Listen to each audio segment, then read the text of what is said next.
Yan, for today's video mga kaibigan, ituturo ko sa inyo kung paano nyo makita kung gaano nakalaki yung minutes, no? O gaano pa katagal yung bubunuin yung minutes dun sa 60k. So, let's do this. Ganito lang gawin natin. Punta po kayo sa inyong Facebook. Open Facebook app. Yan.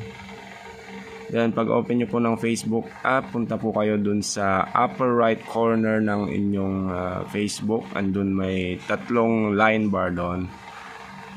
Then, pindutin nyo yung professional. Yan, professional. O kaya dun kayo sa inyong newsfeed o sa mismong profile nyo pumunta. Yan, sa profile tayo pumunta. Tapos, pindutin lang yung see dashboard. Yan, see dashboard. Sa tabi yan ng 3 dots. Alright, pag pindot nyo ng see dashboard, ibaba nyo. Pinakababa po yun makikita. Hanapin lang ang creator support.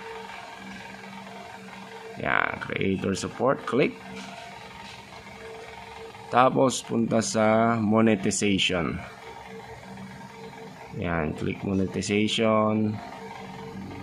Pagka-click nyo ng monetization, lalabas yung program eligibility nasa taas. Click nyo din yan. At hanapin na ang in-stream ads. Yung in-stream ads. Yan, pag pindot nyo yan, makikita nyo na andyan lahat mga kaibigan. Followers, 5,000, tapos yung 60 minutes. At saka yung 3 videos. Ay, 5 videos uploaded. Ayun. Thank you. Yun lang, ganun lang kasimple mga kaibigan kung wala pa kayong arrow dun sa inyong in-stream ads. Thank you so much.